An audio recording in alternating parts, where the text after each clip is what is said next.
పనిచేస్తాం. కానీ మీరు పేర్లు ఉంటే బయటికి ఇవ్వండి అని మీరు అంటున్నారు. కానీ అకున్ సబర్ వాళ్ళే అన్నారు ఏమని, నాకు పైన కొంత ఒత్తిళ్ళు ఉన్నాయి, చాలామంది సినీ ప్రముఖులు ఉన్నారు, కానీ ఒత్తిళ్ళు ఉన్నాయి, బయట పెట్టలేకపోతున్నాను అన్నాను.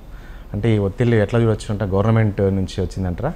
అకున్ సబర్వాల్ గారు ఇచ్చిన స్టేట్మెంట్ నిజంగా నాకు ఐడియా లేదండి. కానీ అటువంటి ఒత్తిళ్లు పెట్టేటటువంటి ప్రభుత్వం మా ప్రభుత్వం కాదు.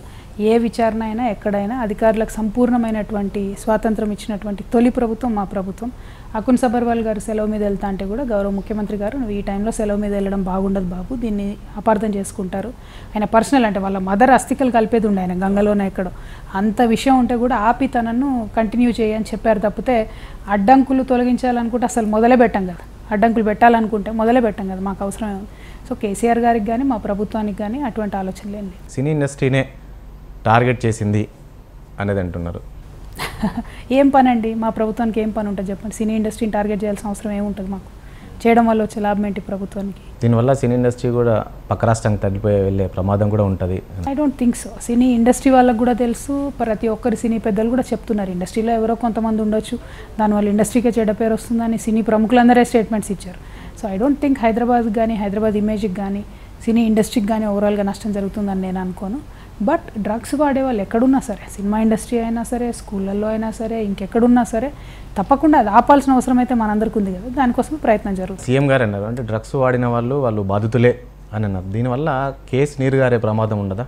లేదండి, అంటే దీనిలో డ్రగ్స్ నార్కోటిక్స్కి ఏమవుతుందంటే జాతీయ చట్టాలతో పాటు అంతర్జాతీయ చట్టాలు కూడా వర్తిస్తాయి. నార్కోటిక్స్ అంతర్జాతీయ చట్టాల ప్రకారం డెఫినేషన్స్లో డ్రగ్స్ వాడే వాళ్ళను విక్టిమ్స్గా చూస్తారు, బాధితులుగా చూస్తారు. అది కేసీఆర్ గారు ఒక స్పష్టత ఇచ్చే విషయంలో చెప్పారు, కానీ డ్రగ్స్ సరఫరా చేసే వాళ్ళని వదిలేస్తారని కాదు. దానికి ఒక పద్ధతి ప్రకారము కొంతమందిని అలవాటు చేస్తారనే టాక్ ఒకటి ఉంది. అంటే చాలా డీపర్ సబ్జెక్ట్ అండి డ్రగ్స్ అనేది, నార్కోటిక్స్ అనేది. సో అల్టిమేట్గా చట్టాల పరిధిలో లోబడి మాత్రమే ఇన్వెస్టిగేషన్ జరుగుతుంది. చట్టపరంగా దోషులను తీరితే ఎవరిని వదిలిపెట్టే క్వశ్చనే లేదు.